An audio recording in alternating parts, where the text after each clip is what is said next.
The left has entered a new phase of its cultural revolution, now taking aim at children's books. Dr. Seuss, beloved author, the latest victim of cancel culture. Friends, it's time for Hold the Line.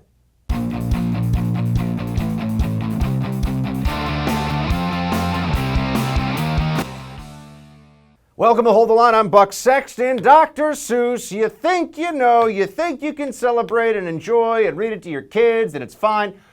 Oh, but you'd be wrong in America today because not woke enough. Dr. Seuss, not woke.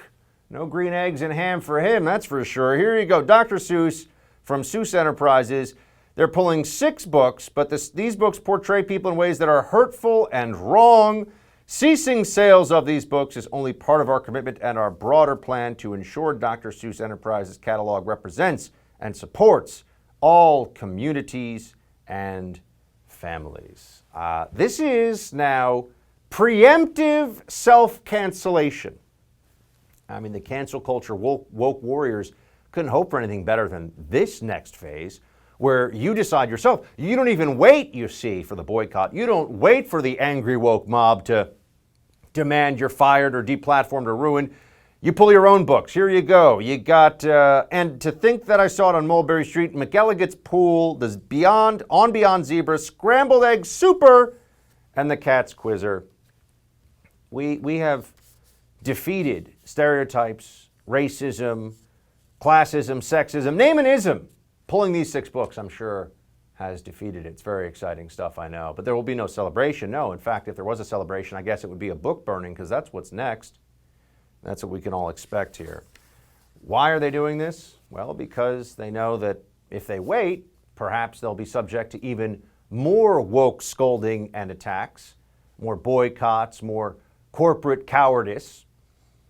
And now we have to see what books exactly can even be sold in America. What books are going to continue to be published in America? Given that if there's any offense that one could construe from them whatsoever, there's a problem.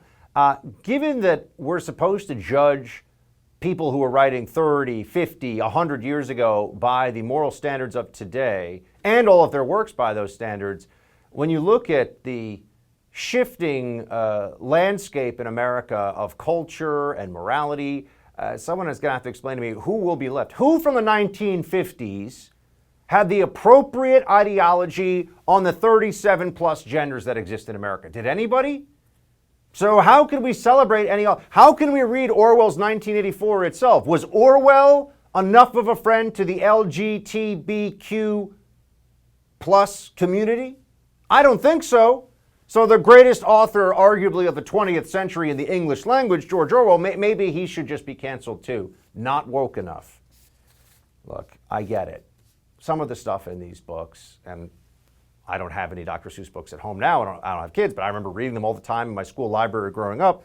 Some of them have things that we could all agree, all right, that's not a depiction we do today. Here's an example of it.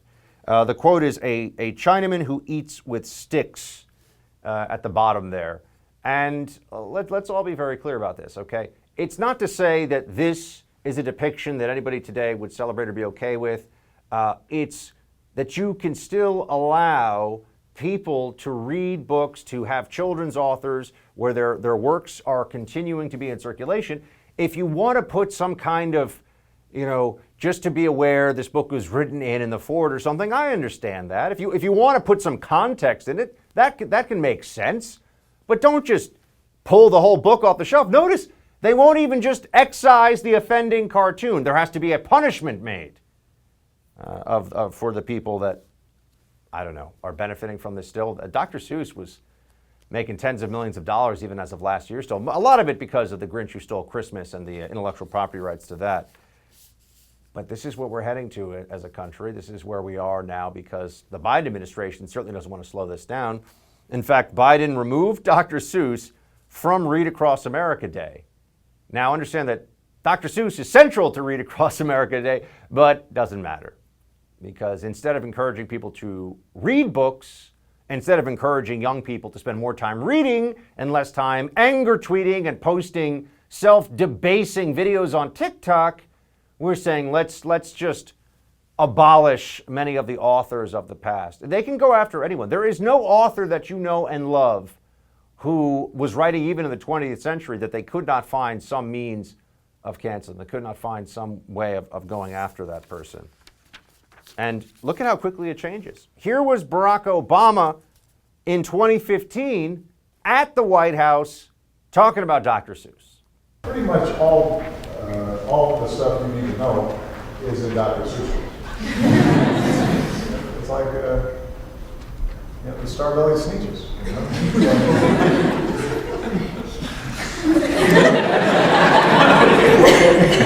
We're all the same. So why would we treat somebody differently just because they don't have a star on their belly? If I think about responsibility, I think about, Horton sitting on the egg up in the tree while Lazy Maisie's flying out doing whatever she wants. You know what I mean? No, this is a nice moment with Obama.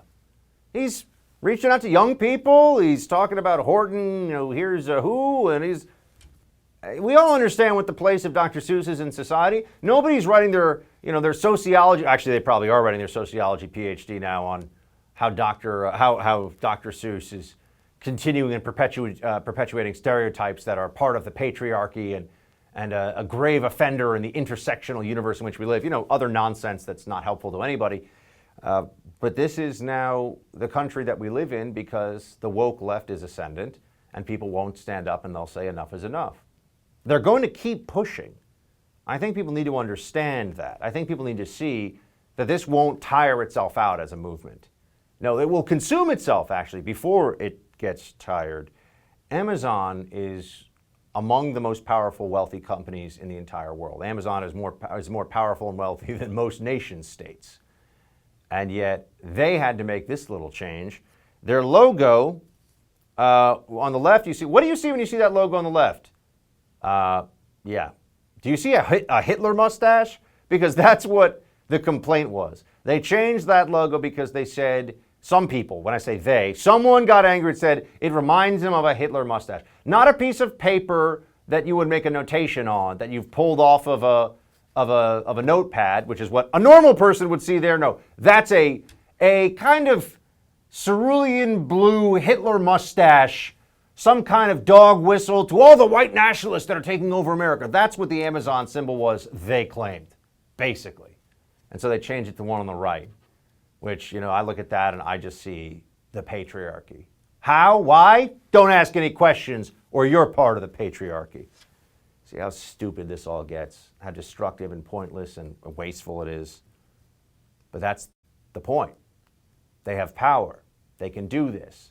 If they can destroy anything or anyone, if they can erase not just our artwork and our books and our authors, but if they can take apart some of the very central ideas that hold us all together, some of our shared history, some of our shared belief, then they can create the grounds for remaking our society. When people talk about them as cultural Marxists, they aren't just using that as some kind of sneer, they mean it. That's what's going on here. This is a collectivist effort to change our view of our own history so that the people who are doing that can make a new history for us going forward. That's the plan. All right, Donald Trump's continued popularity among Republicans has led to considerable debate about the president's future in the party. After the break, our friend, author, and filmmaker Dinesh D'Souza is going to share his thoughts. Stay with us. These days, being prepared for the unknown is more important than ever. I'm sure you've noticed the world we live in is anything but predictable, and we can all benefit from something reliable right about now. What could be more reliable than real gold and silver? I'm talking about real gold and silver you can actually hold right in your hands. Call the Oxford Gold Group now and learn how easy it is, just like I've done, to get real gold and silver sent securely directly to your home, or how you can have real gold and silver placed in your IRA or 401k. Just call the Oxford Gold Group at 833-600-GOLD and ask for your free guide on owning gold and silver. Don't wait for inflation to kick up. Don't wait to see what happens with the economy under this Biden administration. Protect your assets and your retirement today with real gold and silver. Just give the Oxford Gold Group a call, 833-600-GOLD, 833-600-GOLD. The Oxford Gold Group is the only gold company I trust. Give them a call, 833-600-GOLD. Hello, CPAC. Do you miss me yet? Do you miss me yet? I stand before you today to declare that the incredible journey we begun together, we went through a journey like nobody else. There's never been a journey like it. There's never been a journey so successful. We began it together 4 years ago, and it is far from being over. That was former President Trump Sunday at CPAC. He touched on many key issues of the day, including the border crisis, lockdowns, big tech, and cancel culture, the last of which was a central theme of this year's CPAC overall. To discuss Trump's speech and the latest absurdities surrounding the cancel culture movement, joined by conservative filmmaker and host of the Dinesh D'Souza podcast, Mr. Dinesh D'Souza. Good to see you, Dinesh. Hey, it's a pleasure. Thanks for having me on. What do you see happening now? Trump told us that it's possible he's going to run, but it seems certain he's going to be in it, so to speak, politically. He's not disengaging. He's not just going to be playing golf. There's talk about a massive super PAC forming, perhaps with Corey Lewandowski, a close Trump confidant, running it. What do you see happening? And as importantly, Dinesh, what do you want to happen now with the MAGA movement in opposition?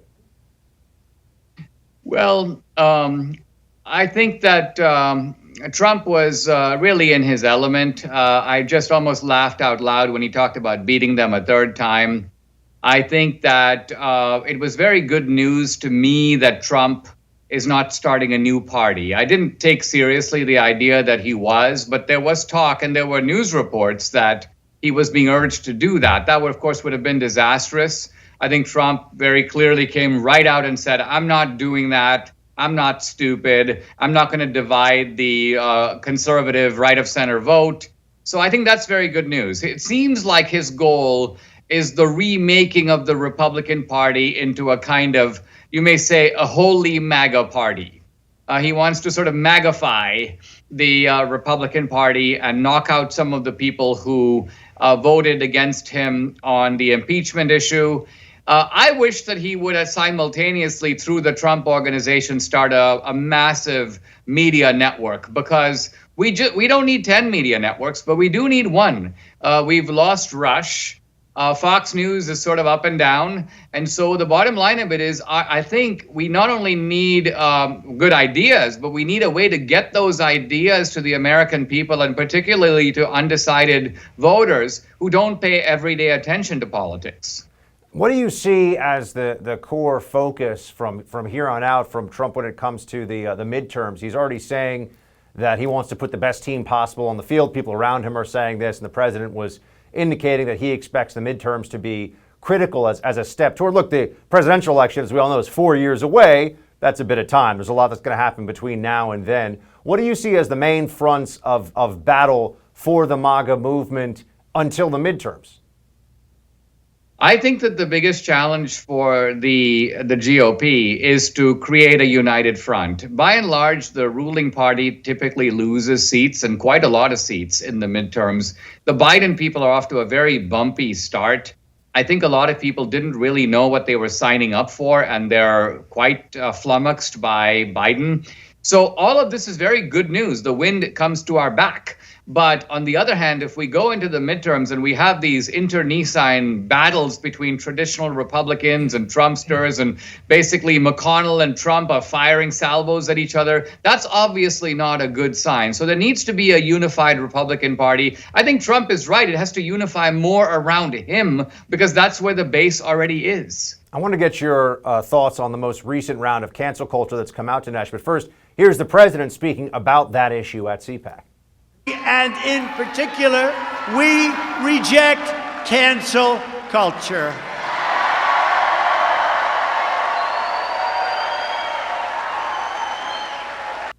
I appreciate the president gave a shout out to it there. But Dinesh, the latest is we've got Dr. Seuss having 6 books banned by the publisher of Dr. Seuss books, right? By the foundation or whatever that actually owns the intellectual property rights. It seems like now people are going to try to do the preemptive self-cancellation so that they don't have to wait for the woke mob to come after them anymore. This is all heading in the wrong direction. We agree with the president, Dinesh, that we reject cancel culture, but what else? What then? What's the next step? What else do we have to do?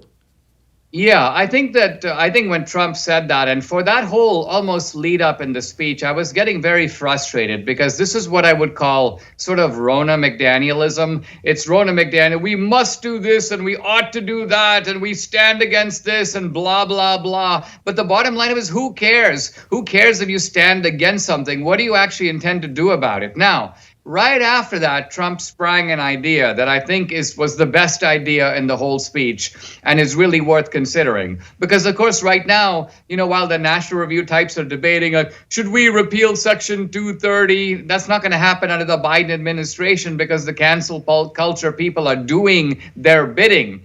But what Trump said is if that doesn't happen, which, of course, it won't happen, state Republican legislatures should start imposing massive fines and possibly criminal penalties on digital companies that censor people in that state. Now, this is fantastic. I mean, this is taking a cue out of what countries like Poland and Hungary are doing. And they're saying basically, look, if you have the legal right to say it and a company basically steps in and blocks you from doing it, we're going to start fining those guys. I'd love to see this movement take root in places like Texas and California and Florida, and then spread to other Republican states around the country. This would be a nightmare for the digital moguls. And they can't say, hey, we got Section 230 immunities, because those only apply to federal law. They don't cover state law. Dinesh, you mentioned Texas, and right as we're going on air here, the word's getting around that Governor Abbott seems to me may have become a little jealous of all the conservative attention and accolade thrown toward Governor Ron DeSantis of Florida. So Abbott's moving in the right direction, in my opinion, and I give credit where it's due. He's saying that they're ending the statewide mask mandate in Texas. This was the announcement today. And they're also going to open businesses to 100% capacity. What are your thoughts? Great news, in my opinion, because look, I mean, I wear a mask. I'm cautious, but this should not be a state requirement. Of course, it could be that restaurants and so on can have their own requirements, but you just don't have a state mandate. What Ron DeSantis proved is that, and this was really important, is to go out front and do it, and then just look at the result. Now, if the result had been catastrophic, DeSantis would be on the defensive. But the truth of it is, New York and California, which are on kind of full lockdown, have been in far worse shape than Florida, where everything is open. I was just in the Ritz-Carlton in Naples to give a talk over this past weekend. I walk in there, there's a lounge singer singing. People are gathered around, kind of enjoying them. And they all look at me, and I feel like I'm a fool. I mean, here I am walking in with my big mask. And they look at me like I'm some sort of robot. So there's a whole different feel to life in Florida right now. And quite honestly, it's really appealing. Dinesh D'Souza, everybody. Check out the Dinesh D'Souza podcast out every day now, Monday through Friday. Dinesh, great to see you. My pleasure. A third woman has now come forward with accusations of unwanted sexual advances against Andrew Cuomo. Are the New York governor's days numbered? The New York Post's Carol Markowitz discusses the latest when we get back. Have you ever wanted to invest in real estate, but you didn't have the time to do it on your own? I felt exactly that way until about a year ago. You see, I've always loved the idea of real estate investment, right? It's a tangible asset. It can grow over time, stable, predictable. But where do you start? I didn't know how I was going to invest in real estate while actually fulfilling all my obligations. I'm busy, you're busy. How do you do all this stuff? Where do you begin? Well, that's when I met my friends at Done For You Real Estate. They took all of the guesswork out of it for me. They found me an awesome property. They rented it out for me right away, and now they manage the tenant for me, and I get a check every month like clockwork. Don't wait another second to see if my buddies at Done For You Real Estate can do for you what they did for me. Visit doneforyoubuck.com to see how it works today. They will take you through the process step by step, from the city you're going to actually be purchasing this house in, to getting the loan set up, picking the house out, obviously, all of it. Go to doneforyoubuck.com. That's doneforyoubuck.com to start your real estate investment journey today.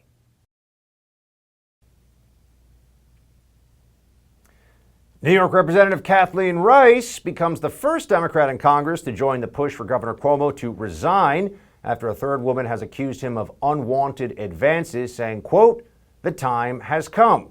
The governor has hired a former federal prosecutor to defend him in this, as well as the investigation into nursing home deaths in his state. But is that enough? Here to discuss, New York Post columnist Carol Markowitz. Carol, good to see you. Thanks for joining. Thanks for having me.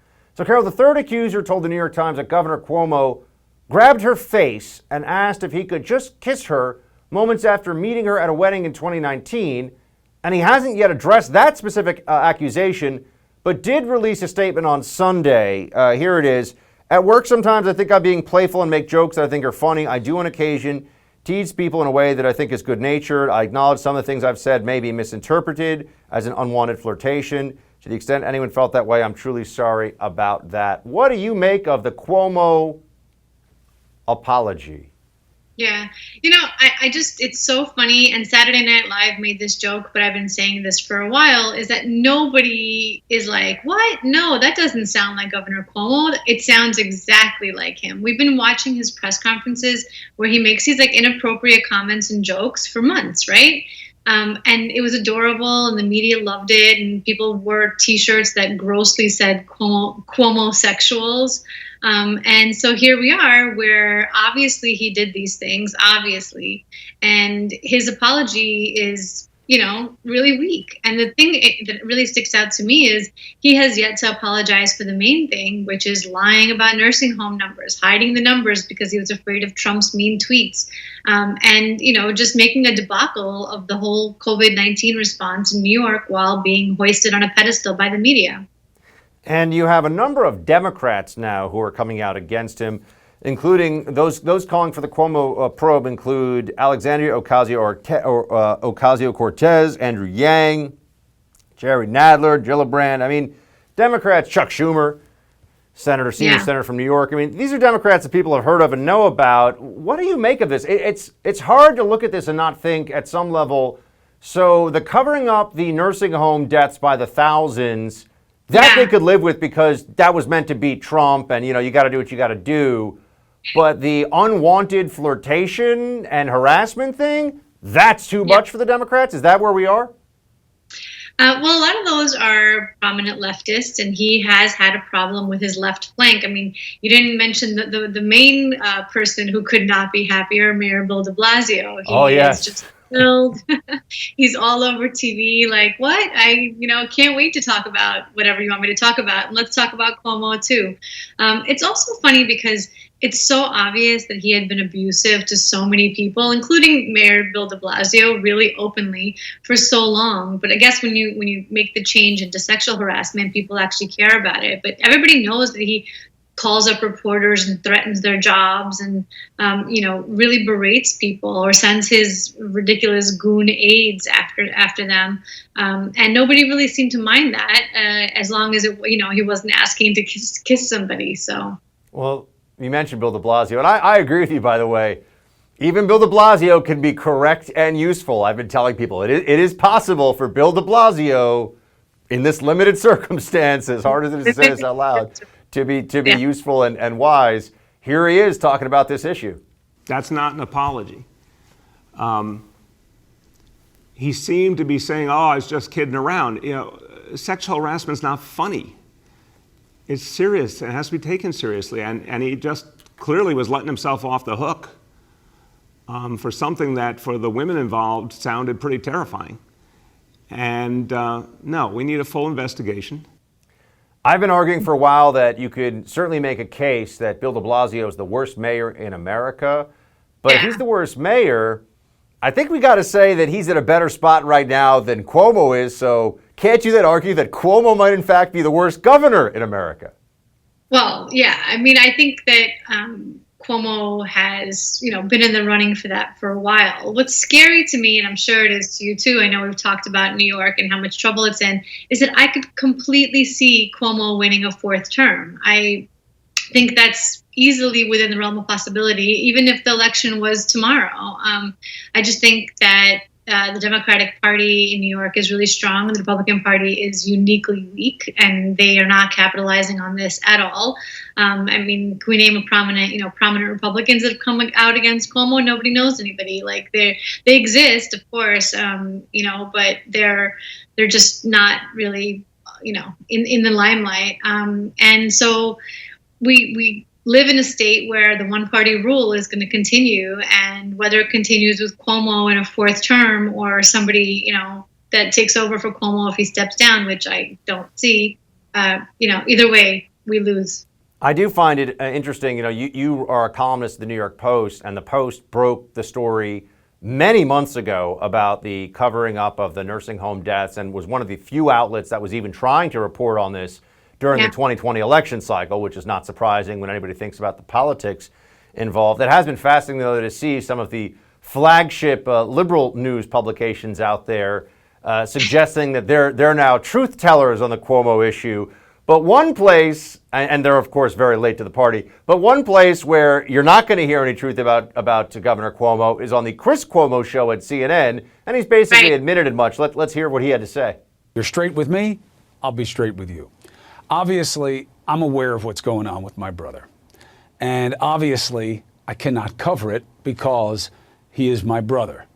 Now, of course, CNN has to cover it. They have covered it extensively, and they will continue to do so. I have always cared very deeply about these issues, and profoundly so. I just wanted to tell you that. There's a lot of news going on that matters also, so let's get after that. Yeah, not just deeply, also profoundly about these issues. I want to know. You got to throw that one in there too. Look, I'll say this to you, Carol. I would never say anything critical about a family member if they were a public person in the news. I get that. I actually respect that. I'm fine with that. The problem, though, is, but he used to have him on his news show all the time, pretending to be a journalist, doing variety hour stuff, and making it like it was all one big joke and his brother's a hero. So now they have a policy? That seems strange to me. Yeah, and it's a joke that CNN's been covering this extensively. CNN woke up recently and was had to cover it, but they were absolutely gone during all the months and months and months. They should have been covering the nursing home coverage. It's also, he mentioned today on his radio show, and this only hit recently, but that people didn't mind, the media didn't mind his segments with his brother because they were so popular, but now they mind. And who could he be talking about if not CNN personalities? So I wonder if there's some internal stuff going on over there that we don't know about, because it seems like Chris Cuomo would like to be covering his brother. I want to remind everybody also, this was in your Newsweek piece. We mentioned it yesterday here on the show. Cuomo didn't protect seniors from COVID-19, but it was the media that covered it. Up. The sexual harassment stuff is bad. What he did with nursing homes, not just the order, but then the cover up and the bullying and everything, is unforgivable and actually should cost him his job. It is the bigger scandal, as I know you know. Yeah, absolutely. And he hasn't apologized for it. He hasn't even actually admitted it. The story is his aide went to New York Democrats and admitted it to them and apologized to them, but not to victims' families. So it's, I absolutely think that should be the key scandal that he gets caught up in. But the media doesn't seem to want to cover that one. All right. Thanks very much, Carol, for joining. Good to see you as always. Thanks, Buck. I recently had the chance to sit down with Tennessee Senator Marsha Blackburn to discuss big tech's stranglehold on political speech. That interview is coming up next. Our freedom of speech is under more threat now from technology companies and social media platforms than we've ever seen before. I got into the big tech challenge with Republican Senator Marsha Blackburn of Tennessee at CPAC this past weekend. Here's what she had to say. All right, here at CPAC with Senator Marsha Blackburn. Senator, great to see you. Thanks for joining us. It's good to see you, and I'm delighted to join you. A major focus here so far, and I know all through the weekend, it's going to be big tech. And yes, both from the context of what they're doing to us here at home and also what it means for big tech in China specifically, how they're coming after us. But let me start with the big tech challenge here in America. It feels like freedom of speech is under more threat now from technology companies than at any time that I can think of in my lifetime, at least. Well, absolutely it is under threat. And you've got big tech, big media, and the big left. And they are all in cahoots on this to try to silence conservatives. And what they can't do through legislation, the left is trying to have big tech do that work for them. And then you've got Democrat legislators this week that sent a letter to the FCC and to certain streaming organizations, cable companies, media outlets, trying to get them to drop conservative programming, and they named by name Fox, One America News, and Newsmax. And the thing they're guilty of is giving a balanced point, counterpoint, opening for robust discussion. So yes, I've got the virtual U protection agenda. We are pushing this through. It's going to deal with 4 things: online privacy, reforming Section 230, data security, and also antitrust.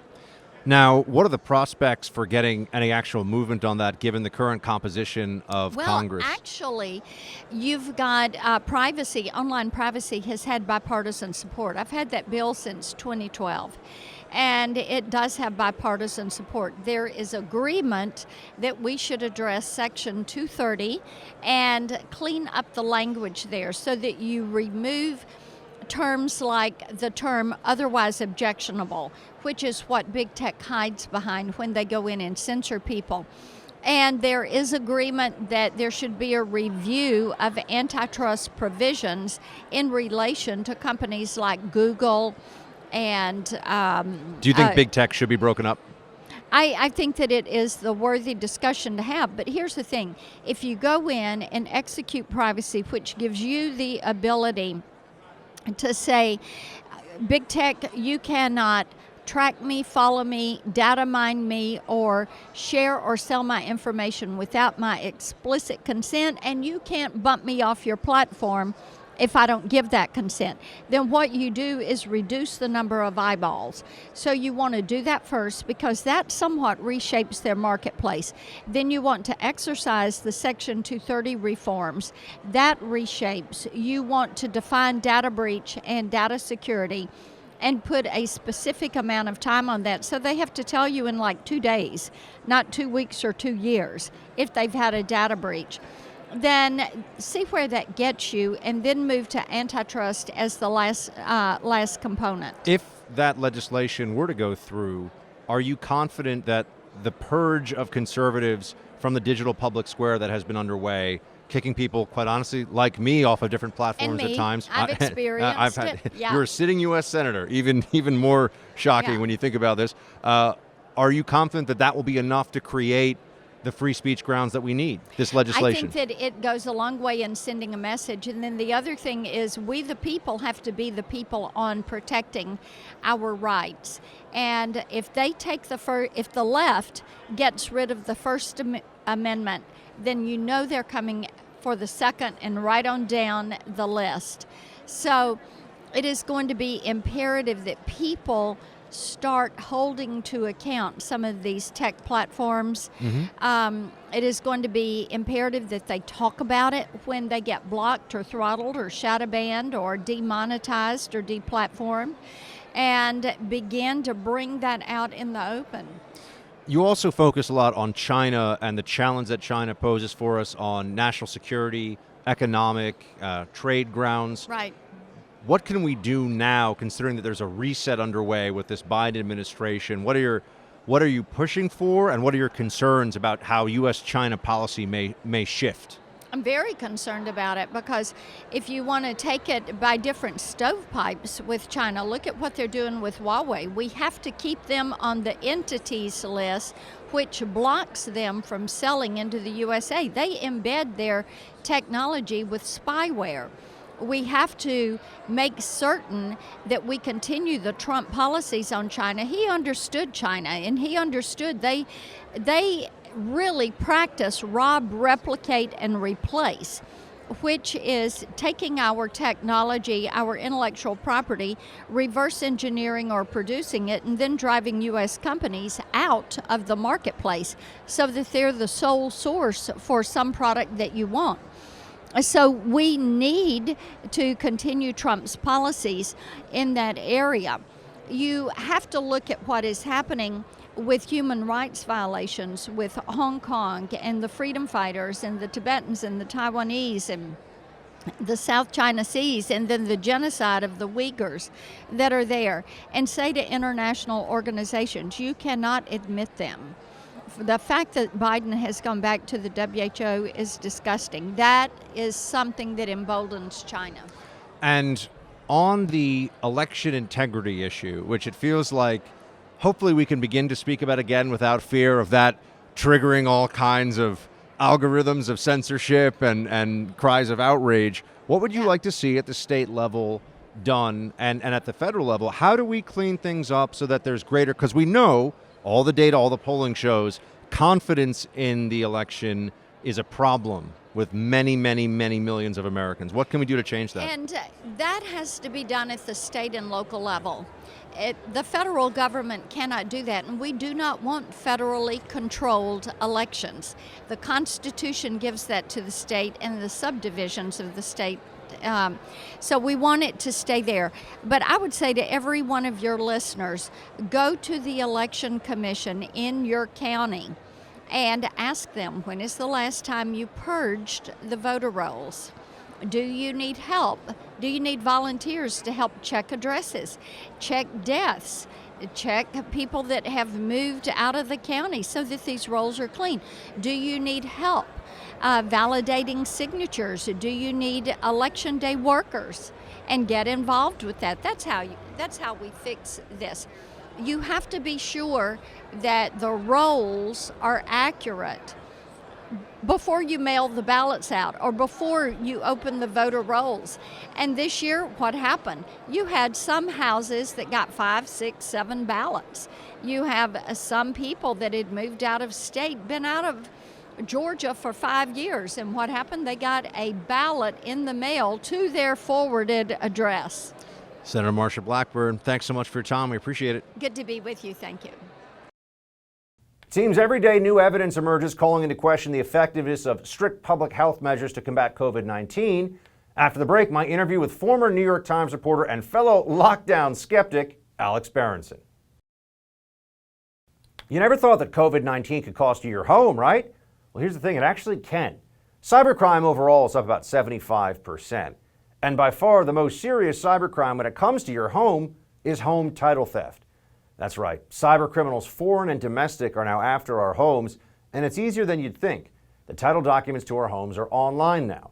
The thief finds your home's title and forges your signature on a quitclaim deed stating you sold your home to him.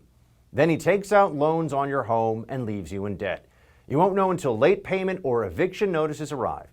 Insurance doesn't cover you, and neither do common identity theft programs. That's why I protect my home with Home Title Lock. The instant Home Title Lock detects someone tampering with my home's title, they help shut it down. Go to HomeTitleLock.com and register your address to see if you're already a victim, then use code RADIO to receive 30 free days of protection. That's code RADIO at HomeTitleLock.com. Again, don't wait, take action today. Go to HomeTitleLock.com. Make sure you use that code RADIO for 30 free days of protection. This past weekend at CPAC Orlando, I was joined by friend of the show, former New York Times reporter and author of Unreported Truths about COVID-19 and Lockdown, Alex Berenson. We sat down and discussed the latest insanity surrounding the COVID pandemic, the government's response, and where we're heading from here. Let's take a look.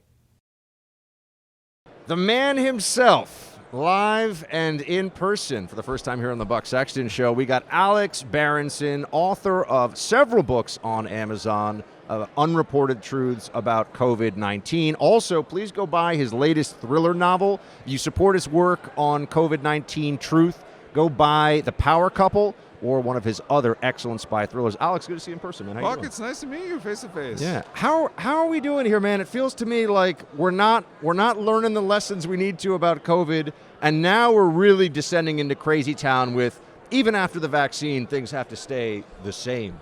Yes, I mean, why is that? And if we are, close to herd immunity, which, by the way, that was a phrase you were not allowed to use in the media until Joe Biden became the president. It was, equivalent to saying that grandma was going to die. Now, people are acknowledging that perhaps 100 million, perhaps 150 million Americans have already been infected and recovered from this. The official count is way low, and yet somehow nothing is going to change. I don't understand the public health logic of it. I don't understand the political logic of it, and I don't understand why people are putting up with it. I have to wonder, at what point does it become clear, you think, to everybody, that the answer to the question we get to try to achieve normalcy again? First of all, they're pretending that they don't know what normal is now. I'm sure you've seen that. What is normal really? And maybe normal has to change. The new normal, all this stuff. Yes. So normal has shifted as a term. But beyond that, we can stop wearing masks when Fauci says so. That really seems to be the actual policy. I'm being serious. Yeah, I mean, who died and made him king? This is always one of the signal mistakes we made at the beginning here was giving the public health establishment much too much power. They are technicians, okay? Their job is to present various courses of action. Here's what it might look like if you shut down. Here's what it might look like if you stay the course. And here's how much beds we might need. And for our leaders, whose job it is to represent the interests of everybody, not just people who might get very sick from COVID, but the children who might be affected by school closures, business owners. These are decisions that shouldn't be left to the public health establishment any more than the question of whether or not to drop the atomic bomb on Japan in 1945 should have been left to Robert Oppenheimer, right? Truman made that decision. That's a political choice based on balancing various needs. Instead, we anointed, Anthony Fauci, a bureaucrat, really a mid to upper level bureaucrat, as our boss, and guess what? He likes it and is in no hurry to give back this power. Now, how would you assess how the Biden administration has acted since taking the White House and taking over after the inauguration on COVID policy so far? I mean, how do you score them based on what we've actually seen? What have they done? They've supposedly improved vaccine distribution, the results of which, basically that's a state level issue anyway. They've now said they're going to send 25 million masks to people who live in senior homes, and every day they come out with a new warning. Today things are terrible, tomorrow things will be great, the next day things will be terrible again. Their messaging has been sort of completely inconsistent. And on schools, which to me is the most important issue of all, they've not really stood up to the teachers unions in any meaningful way. They have this sort of roadmap to open schools, which would actually result, if it were followed closely, in schools being closed. Okay, in Florida, schools are open right now. Florida would have to close many of those schools if it followed the roadmap. It doesn't even seem like there's an argument when you're talking about whether schools should be open or not. There are schools open. That's right. Many. That's right. They are fine. That's right. There's no problem. That's right. So what are we even talking about now at this point? What are we talking? How is there even a conversation about schools not being open? In New York, they're talking about where in-person learning will be next fall. That's right. What are we talking about? We're talking about a bunch of frightened teachers, unfortunately, who are being led by a bunch of the most cynical union leaders in history, and who I guess see this as a chance to, chisel out some more concessions. And meanwhile, look, I don't understand it. Unfortunately, schooling is not, unfortunately or fortunately, schooling is mostly a local issue. So this battle has to be fought locally over and over again. But if it were a national level issue, and if, anybody reasonable were in charge, the response would be, we are opening all our schools, not K through 5, not K through 8. We are opening all our schools. And if you don't want to teach, that's fine. You don't have to show up for work. You'll be fired. That's what should happen. And unfortunately, it has not happened. Why should grocery store workers and people delivering the mail, and I just went to the DMV for heaven's sakes in New York, why should they have to show up for their jobs? And many of them have been doing it really from the beginning. That's right. But teachers don't. I don't understand that. I don't understand it either. It makes you wonder if they can really keep the title essential for those teachers that refuse to go and teach. And why should teachers in almost every other country be showing up for work? In France, France has strong unions. They like to strike. And they like to strike. The teachers knew that in-person schooling was important, and they insisted on it. And the French schools are open. Come the fall surge, the schools stayed open. Our schools should be open. Are people reaching out to you now in back channel who were either very critical in the beginning? I mean, if on the scale of heat for one's COVID beliefs, if we're on like a 10-point scale, I think I get like a 6. You're at a 9.5, right? I'm at about a 28. Yeah, you're way up at the top of the scale of the heat you get for telling people things that you always do back up with research and facts. And we're speaking to Alex Berenson. And folks, get his book, The Power Couple, but also Unreported Truths About COVID. Power Couple's a novel, but support people who are doing good work on issues where they're getting a lot of pushback. Are people starting to say finally, you know what, you actually were right about this. Not in so some much way. that. It's not that those people will never admit they're wrong. What I am hearing about is physicians, a lot of scientists saying, I've done some research and I'm sort of afraid to share it anywhere else.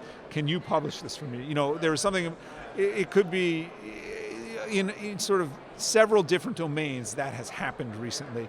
And on the one hand, that's great for me as a journalist that, there's nobody else to approach, so they're approaching me. On the other hand, it's terrible.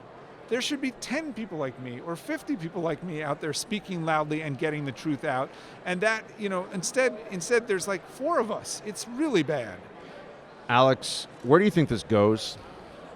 I mean, I would hope that, assuming that this, that the decline in cases and hospitalizations continues, we will be at a place where everybody's eyes are open to the fact that this is almost over, and people will just stop listening to the nonsense that's coming out of Fauci's mouth or other people's mouths. Whether or not that happens, I don't know, but that's what I hope. Do you think there's a level at which everybody will realize that it's really time? I start to worry that this has now become a mindset and almost a religion for people. Well, it's the emperor has no clothes, right? When the little boy pointed it out, everyone finally admitted it. I hope that's what happens. We'll have to see. Go get Unreported Truths About COVID-19 on Amazon, as long as Amazon still hasn't pulled it. That's right. But you could definitely get The Power Couple, which is a great novel written by Alex Berenson. Alex, in person finally. Good to see you. We get to shake hands. Yeah, Thank you for having Thanks me. so much. That's it for tonight's Hold the Line. The No Spin News with Bill O'Reilly is up next. Shields high.